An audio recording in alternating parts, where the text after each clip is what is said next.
Kitchen knives. Not something I had ever expected to do a video on, but I was so impressed with these that I wanted to talk about them a little bit.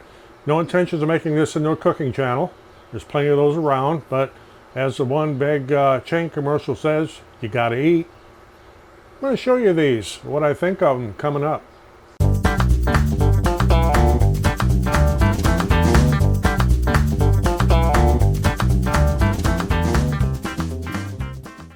I'm Roger, welcome to the shop. What I want to talk about here is something a little offbeat and not normally associated with my channel here because it has to do with cooking and kitchens and all that kind of stuff, and I have no intentions, as I mentioned, of making this a no cooking channel.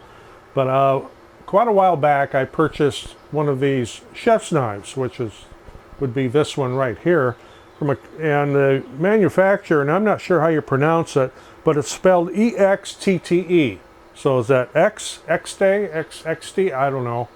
But I bought one just because it had some fairly decent reviews, and one other person I know had one and liked it, so I thought I would try it out. I do quite a bit of cooking, and in the house here I have Mercer knives, which are very high-end or professional level, but that's not something I want to take up to our cabana on the river when I do my outdoor cooking and smoking and barbecuing and grilling and all that good stuff up there.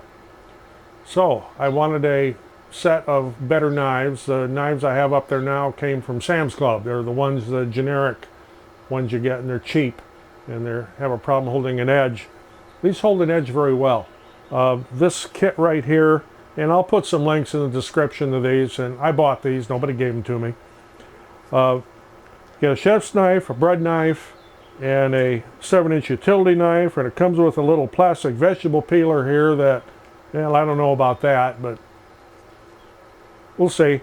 But with the performance I had from that chef's knife, I'm very, very impressed with it.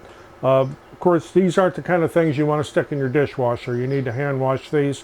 You take care of them. You need to be extremely careful because they are very, very sharp out of the box, and that's the way I keep all of my kitchen knives, is extremely sharp. The other one I want to show you here, it's a kind of a multi-function, they call it a multi-function knife. What I got this specifically for was when I buy spare ribs, I buy the entire slab, and then I'd make what they call a St. Louis cut. I won't get into all that or how I do it, but this is ideal for it. It holds an edge very well, and it gets right down through the cartilage. I mean, I can put my hand on the back of this and just rock this down. I don't even need to chop. This is technically kind of like a meat cleaver, but works extremely well. The only thing I found out with this one is you have to be careful of, after you use it and you wash it, make sure you dry it thoroughly, because it will get a little bit of surface rust on it. This is not a real high-grade stainless steel, but it does hold an edge very well. It's probably got a high carbon content, so it will rust a little bit if you don't dry it off. So dry it off immediately. Maybe even put a little light coating of vegetable oil. I didn't do that here. I don't have any rust now, but I found out after the first use, I had washed it and I laid it down, and I kind of forgot about it and came back. It was on the drying rack, and the side that was facing down wasn't exposed to the sun. I was outdoors, and I had a little bit of surface rust on it. It came right off.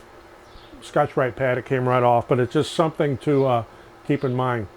So once again, I'm not trying to make this a cooking channel. I'm not being paid to promote these Extte products, but if I find something that works out well and is extremely useful and is durable, I'll bring it up on my channel here. So if you got anything out of this, appreciate getting a thumbs up or knifes up. Thanks for watching. We'll see you on the next one.